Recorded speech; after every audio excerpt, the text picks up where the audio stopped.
Hello दोस्तों, आज आप लोगों के समक्ष हस्तरेखा ज्योतिष में जीवन रेखा के बारे में आप सबके समक्ष अपने विचार रखना चाहता हूँ। दोस्तों, हर मनुष्य जानने के लिए चिंतित रहता है। पहले तो ज़्यादातर लोग अपने धन संपत्ति स्वास्थ्य के बारे में पूछते हैं और जब उसके बाद संतुष्ट हो जाते हैं तो उनका सबसे बड़ा होता है प्रश्न कि हमारी आय कितनी है, थोड़ा बता दीजिए। यानी मतलब तब अपनी लाइफ मतलब उनकी कितनी है, कितनी आय जिएंगे, इसके बारे में उत्सुकता रहती है दोस्तों। तो आज उसी लाइफ लाइन यानी जीवन रेखा के बारे में आप लोगों के समक्ष जो मुख्य बातें हैं जीवन रेखा से संबंधित, उसी के बारे में मैं आपको बताने जा रहा हूँ। दोस्तों, ये है हथेली का चित्र। आप लोगों को समझाने के लिए दाहिने हाथ की हथेली का चित्र बनाया हुआ है। और जो लोग नहीं जानते हस्तरेखा विज्ञान पे जो विश्वास करते हैं, ये दोस्तों वीडियो उन्हीं के लिए है। बाकी जो कर्मवादी हैं या जो इस ज्योतिष में अविश्वास प्रकट करते हैं, उनके लिए नहीं है। कुछ लोग तो ये भी कहते हैं जिनके हाथ नहीं होता, दोनों हाथ कट जाते हैं, तो क्या वो ज़िंदगी नहीं जीते। ये सब अनभिज्ञता की बातें हैं दोस्तों।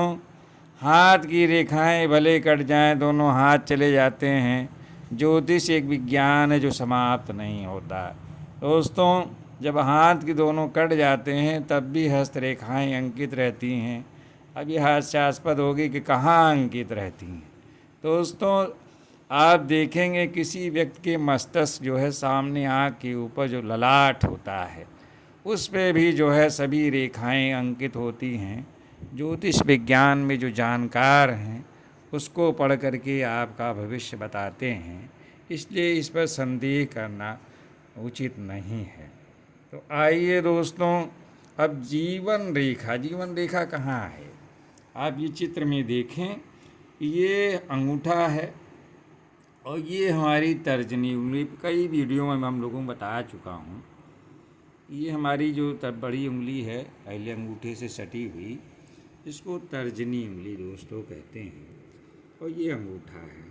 तो इसी तर्जनी के नीचे बृहस्पति पर्वत होता है और जो मैंने लिखा हुआ है इसी के बाद से जीवन रेखा ये इस तरह से दोस्तों बनी होती है। और ये जो घेरा हुआ स्थान है इसको शुक्र पर्वत कहते हैं। यानी जीवन रेखा यानी बृहस्पति से यहाँ तक बनी रहती है। अब दोस्तों देखते हैं कि भाई ज़्यादा उत्सुकता ये रहती है कि हमारी आय कितनी है, कितना जिएंगे हम। उत्सुकता में ज्योतिष को लोग इसीलिए दिखाने के लिए दौड़ते हैं और खासकर कभी बीमार पड़ गए तो और घबरा जाते हैं कि बचेंगे कि नहीं बचेंगे। तो दोस्तों, इसके लिए ज्योतिष विज्ञान में जो मेन बातें हैं, मेरा मकसद यही है कि आप स्वयं निरीक्षण से अपनी बातें जान लें और उस पर जो है बार बार कहीं भटके ना। तो दोस्तों, मेन बात ये आपको बताने जा रहा हूँ। और जो मैंने वीडियो पिछले भी इसके बारे में सूर्य रेखा भाग्य रेखा के बारे में आप लोगों को बता चुका हूँ, उसको सबको मिला कर जब इसका अध्ययन करेंगे तभी कंप्लीट जाएंगे और स्काई करके आगे बढ़ जाएंगे कि टाइम पास के लिए ज्योतिष नहीं है। तो उसके लिए जो है दोस्तों, अब देखते हैं कि पहली बात ये जान लीजिए, अगर जीवन रेखा मनुष्य की जो है जीवनी शक्ति और जो हेल्थ उसका कैसे रहेगा, ये दोनों बातें बताती है। यानी आप हेल्दी रहेंगे, खुशहाल स्वास्थ्य शरीर आपका सही रहेगा, तो ये सब बातें जो है, हालांकि स्वास्थ्य रेखा अलग अलग होती है, बट ये जीवनी शक्ति से आप जो है कि मनुष्य की लाइफ कितनी रहेगी, उसका हेल्थ कैसा रहेगी, अच्छा सा बताती है। जीवन रेखा का दोनों हाथों से तुलनात्मक निरीक्षण करना चाहिए। ये नहीं कि एक हाथ की देखे बस पूरा बता दिए कि आप इतने साल जिएंगे, ऐसा नहीं होता दोस्तों। इसके लिए दोनों हाथों को आली बगल दोनों रखिए और दोनों का कंपैरेटिव अध्ययन करना पड़ता है, यानी दोनों हाथों में देखना पड़ता है कि जीवन रेखा जो है कितनी बड़ी है, छोटी है, टूटी फूटी, कटी पिटी है, या उस पर द्वीप हैं, क्रास हैं, कई ज्योतिष विज्ञान में इसमें हस्तरेखा में बहुत कुछ देखना पड़ता है। लेकिन आपको सरल भाषा में मैं वीडियो डाल रहा हूँ जिससे कि मेन बातें आप लोग समझ जाएं। बड़ा गूढ़ विषय है दोस्तों। नियम ये है दोस्तों कि अगर जीवन रेखा दाएं हाथ में बड़ी है और बाएं हाथ में छोटी होती, कभी कभी ऐसा दिखता है कि दाएं हाथ में तो खूब बड़ी है और बाएं हाथ में छोटी है, तो घबरा गए, लगता है कि अब तो हमारी आय तो संकट है और बचेंगे नहीं। तो ऐसा नहीं है दोस्तों। अगर बाएं हाथ में रेखा छोटी है और और दाहिने हाथ में जाके बड़ी हो गई है, तो इसका सीधा अर्थ यही है दोस्तों, कि आप समझ लीजिए कि आपकी आयु लंबी है और दीर्घ है, आराम से टेंशन फ्री हो जाइए। आपके कम से कम जीने की अगर कामना है, चाहते हैं कि ज़्यादा जिए, तो ऐसा पूरा हो जाएगा, घबराने की कोई बात नहीं है। नेक्स्ट दोस्तों, इसका विपरीत वही है कि अगर दाहिने हाथ में छोटी है और बाएं हाथ में बड़ी है, तो निश्चित रूप से आय पे जो है आपके खतरा रहता है, लेकिन ये है कि औसत से ज़्यादा आय तो जी ही लेंगे। अब दोस्तों ये होता है कभी कभी अकेली ये जीवन रेखा है ये, अब ये मस्तिष्क रेखा है ब्रेन वाली, ये दोनों सट के चलती है, ये दोनों मिली हुई रहती हैं। तो इसका क्या प्रभाव होता है? अगर जीवन रेखा और जो ब्रेन लाइन है, मस्तिष्क, जिससे हम किसी का माइंड देखते हैं, तेज है, धीमा है, कमज़ोर है, अगर ये दोनों इसमें अलग अलग होता है तो ये सटी हुई है, दोनों में थोड़ा सा गैपिंग होती है इसे। अगर दोनों अलग अलग हैं तो जातक जो होता है, यानी जिस व्यक्ति की हथेली देख रहे हैं, वो स्वतंत्र विचार का होता है, यानी अपना डिसीजन लेने में कि हमको क्या नौकरी करना है, क्या खाना है, क्या पीना है, वो अपने आप निर्णय लेता है और अपनी ही धुन में कार्य करने वाला होता, किसी को सुनता नहीं, बस अपना ही डिसीजन लेगा, वो आगे भी बढ़ेगा, मतलब किसी का नियंत्रण स्वीकार नहीं करता है। ज़्यादा रहेगा तो एकदम से अगर ज़्यादा गैपिंग होगा तो अक्खड़ दिमाग का आदमी होगा, खतरों में कूद जाएगा, आगे पीछे कुछ सोचेगा नहीं। नेक्स्ट दोस्तों, अब ये कभी कभी हमने कई बार बताया कि भाग रेखा, सूर्य रेखा के बारे में वीडियो में बताया कि अगर कुछ से कोई ब्रांच निकलती है तो उसकी ज़्यादा वैल्यू होती है। इसी तरह से ये जीवन रेखा पे भी वही नियम लागू होता है।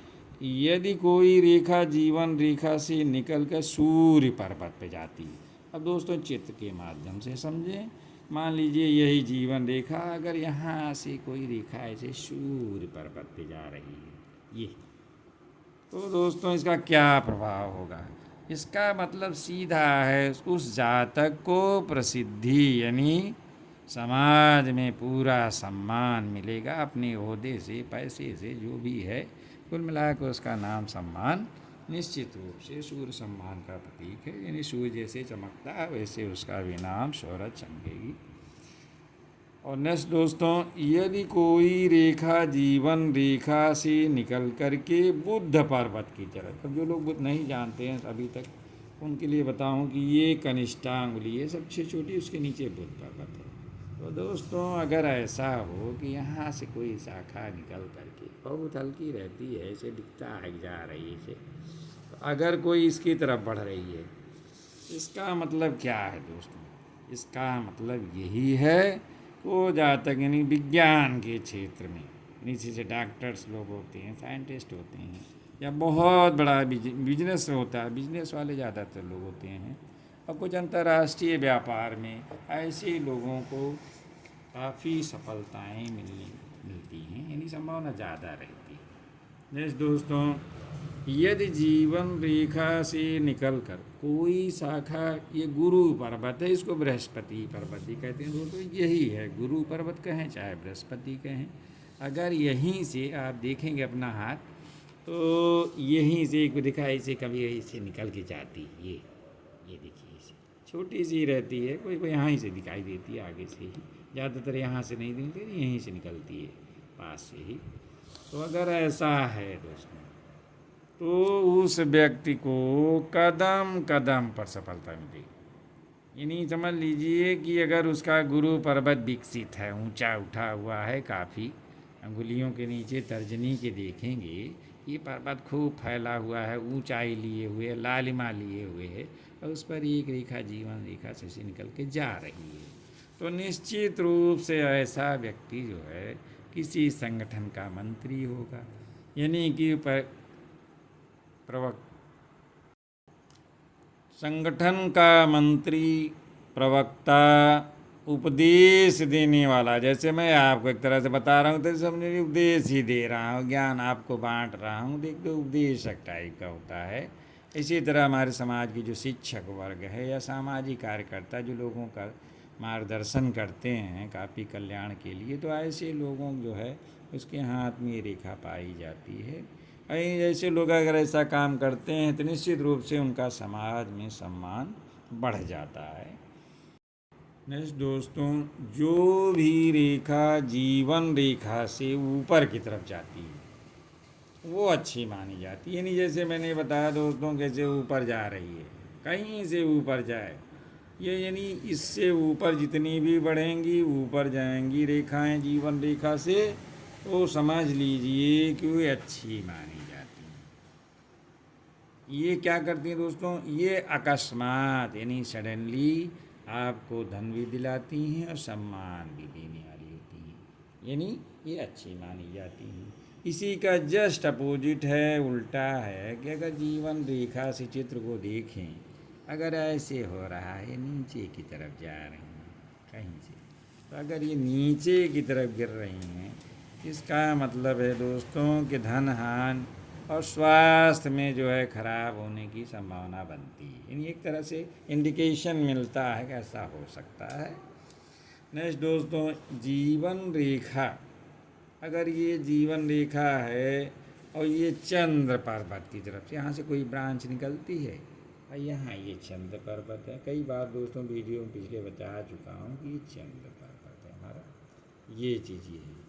तो अब अगर यहाँ से रेखा आती है तो क्या होगा, अगर जीवन रेखा से चंद्रमा की तरफ जाती है तो ये संभावना बनती है कि व्यक्ति जो है शरीर से रोगी हो सकता है, मानसिक रूप से उसका जो है मेंटली परेशान हो सकता है, या धन की कमी के कारण कभी कभी तो निर्धनता मतलब गरीबी का सामना करना पड़ता है। नेक्स्ट दोस्तों, यदि जीवन रेखा, मस्तिष्क रेखा और हृदय रेखा, दोस्तों इसमें 3 रेखाओं का है।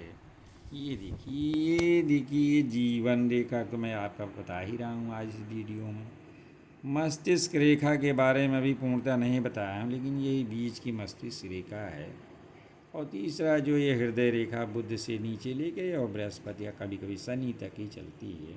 अगर दोस्तों ये तीनों रेखाएं एक ही बिंदु से निकलें, यानी ये जो यहाँ ऊपर चली गई ना हो, यहीं से तीनों निकल रही हैं, तो क्या होगा, इसका प्रभाव ज्योतिष विज्ञान में बताया गया है कि ऐसा जो है, अगर जीवन रेखा, मस्तिष्क रेखा, हृदय रेखा का उद्गम यानी एक ही जगह से निकलती है, यहीं से तीनों निकल रही हैं, तो क्या होगा, जातक की अचानक मृत्यु या हत्या का संकेत, यानी वो विवेकपूर्ण कार्य नहीं कर पाता, अचानक किसी झगड़े में उलझ जाता है, न चाहते हुए भी, चूँकि विवेक का प्रयोग नहीं करता, इसलिए उस झगड़े में उसकी मृत्यु तक भी हो सकती है। अब अगर मान लीजिए जी भी रहा है, बड़ा बेचारा परेशान रहता है, स्ट्रगल फॉर टाइप लाइफ उसकी रहती है। नेक्स्ट दोस्तों, अच्छी जीवन रेखा कौन सी, मतलब इतना हुआ कि भाई सब खराबी बातें बता रहे हैं, तो नहीं, अच्छी जीवन रेखा कैसे देखेंगे, मेरी जीवन रेखा काफ़ी अच्छी है। तो दोस्तों अच्छी जीवन रेखा वही है जो एक तो लंबी हो, यानी देखें लंबी कब होगी, ऐसे यहाँ से चले दोस्तों बृहस्पति पर्वत ऐसे पूरा शुक्र का स्थान घेरते हुए, और मणि बंध, दोस्तों ये जो लाइन है इसको मणि बंध कहते हैं, कलाई का अंतिम हिस्सा होता है, यानी यहाँ तक ऐसी आती है। तो अगर ऐसे पूरा कंप्लीट बना हुआ है, कटी फिटी नहीं है, अगर इस पर कहीं द्वीप नहीं है, ऐसे कभी द्वीप बन रहता है, क्रॉस नहीं है ऐसे कहीं। अगर ऐसे सिंपली सीधी चली आ रही हो तो समझ लीजिए दोस्तों कि वो दीर्घायु होगा। ये सीधी सी बात है कि वो लंबी हो, गहरी हो और सक्रिय हो, और इस पर कहीं भी ये टूटने का ये जो क्रॉस गुड़क का निशान ना हो। यदि जीवन रेखा पर द्वीप है, द्वीप का चिन्ह ऐसे बना रहता है दोस्तों, ये हमने बताया ना कि ये है द्वीप। ऐसे जो जितने दिन तक ये द्वीप दिखाई देगा दोस्तों, तो निश्चित समझ लीजिए उसका स्वास्थ्य उस समय अच्छा नहीं रहेगा, बेचारा दवा दारू कराते परेशान ही रहेगा। लेकिन ऐसी बात नहीं हो कि उसकी आयु समाप्त हो जाएगी। आप घबराएं ना, मेरा हाथ से आपको डराना नहीं है। मुझे ऐसे लोग खोल करके दुकान बैठ जाते हैं पैसा कमाने के लिए, ऐसा कराओ तो ऐसा हो जाएगा, ऐसा कुछ नहीं दोस्तों। ये आप स्वयं से आप सीखें, आप जानें। मेरा आशय केवल इतना ही है। तो इसमें यही है दोस्तों का, अगर ये दीप दिखता है तो डर गए कि बीमारी आएगी तो हम क्या होगा, ऐसा नहीं है दोस्तों। इसके बाद अगर जीवन रेखा जो है मणिबंध की तरफ बढ़ रही है तो समझ लीजिए कि आप उस बीमारी की चपेट में तो आएंगे, लेकिन बाद में एकदम सुधार हो जाएगा, पूर्णतः स्वस्थ जीवन जिएंगे खुशहाल। तो ऐसा मनुष्य के जीवन में आता है हर समय जो है, कभी कभी कुछ रोग हो जाते हैं जिस वजह से आदमी परेशान होता है, तो ऐसा रहता है दोस्तों। हथेली कस्त्री का विज्ञान बताता है और बाद में स्वस्थ हो जाता है। और दोस्तों लास्ट अब जो आप लोगों के लिए है कि जब जीवन रेखा पर इस तरह के दिखाई दे, ये क्या है, ये वर्ग है। ये दोस्तों अगर ऐसा कहीं चिन्ह मिले, ये देखें स्क्वायर, मैथ वाले बच्चे बहुत अच्छी तरह जानते हैं। स्क्वायर यानी चारों भुजाएं जिसकी इक्वल होती हैं, बराबर होती हैं, तो उसे वर्ग कहते हैं।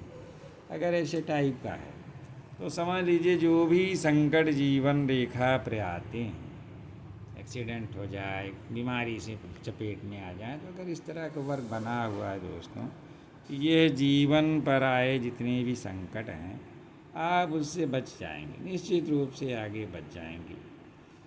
दोस्तों आज इतना ही। जय बजरंगबली।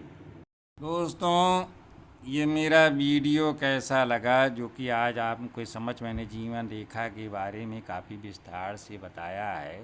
आशा है कि आप इससे लाभान्वित होंगे।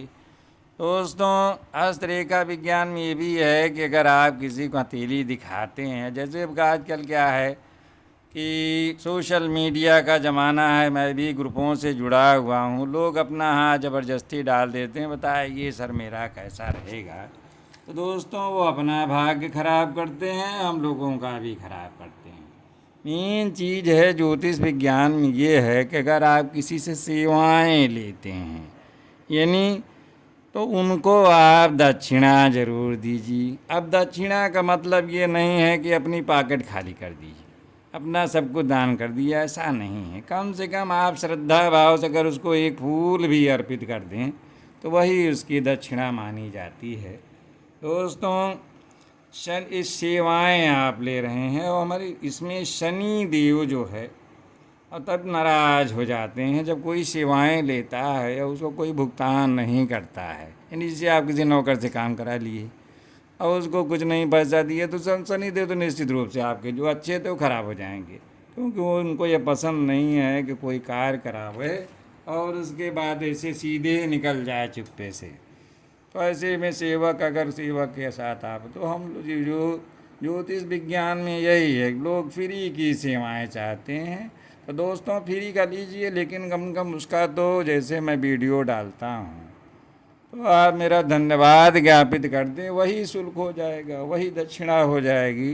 तो दोस्तों मेरा वीडियो कैसा लगा, अगर लगता है तो लाइक करें, कमेंट करें, सब्सक्राइब करें, जैसे ही और ऐसे वीडियो बनाने के लिए प्रेरित हूँ। धन्यवाद। जय बजरंगबली।